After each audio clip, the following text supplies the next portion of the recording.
How can some animals regenerate body parts following injury? Why can't humans do the same thing? 4 scientists in the University of Kentucky Department of Biology are undertaking basic scientific research to begin to answer these questions. Humans carry in our DNA a genetic legacy that we share with other vertebrates.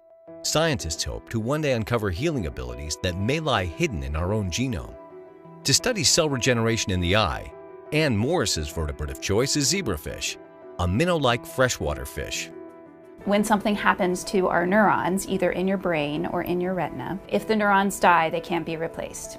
Now, unlike mammals, zebrafish are able to regenerate neurons after injury or disease. And so we want to understand, what are the genes that you need to replace those neurons? How is it that those neurons are able to be remade? And if we can understand that, then we may be able to inform efforts to try to develop therapeutic approaches to treat retinal degenerative diseases in humans. When you're remaking neurons, what you're doing is you're taking a tissue that's already present, a circuit, if you want to make that analogy, that's already existing, and you're asking for cells to be remade and to somehow integrate themselves into an already existing circuit.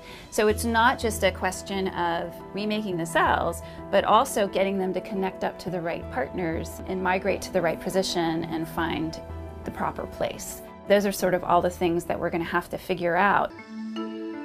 Randall Voss is sequencing the genome of salamanders. Though we share many of the same genes, the salamander genome is massive compared to our own, about 10 times as large. Voss's research focuses on axolotls, salamanders with amazing regenerative ability. It's hard to find a body part that they can't regenerate. The limbs, the tail, the spinal cord, the eye, and in some species the lens, half of their brain has shown to regenerate. One thing that we have been doing for the last 4 years is measuring the abundance of gene expression, transcripts from genes during the course of limb regeneration. Over a time course, collect the tissue, isolate RNA from the tissue, then use that RNA and hybridize it to a gene chip, which allows you to estimate the expression of 20,000 genes at one time. And so you do that over and over and over again. And the last 4 years, we've collected 8 million estimates of gene expression in that approach. So we're building a model for how genes are turned on and how turned off over very small time scales so that we can have this blueprint to move forward with. Voss's partner in salamander gene sequencing is Jeremiah Smith.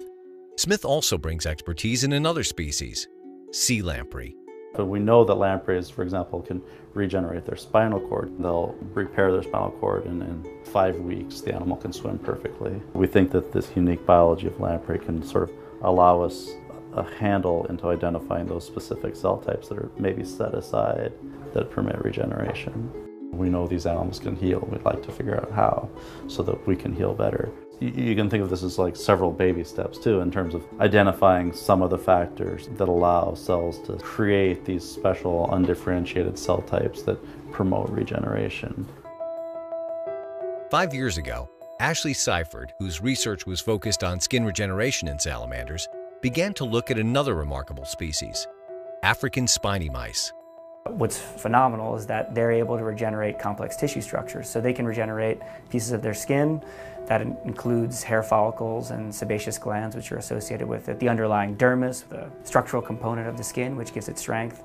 And then in the ears, amazingly, they can regenerate cartilage. And if you talk to an orthopedic surgeon, he'll tell you that it would be a huge advance if we could figure out how to regenerate cartilage in a mammal, because we don't have any way to do that right now. We punch a small hole through the ear here, and then we use that as our model to watch regeneration. So we reconstruct that process through these pictures of the tissue as it regenerates.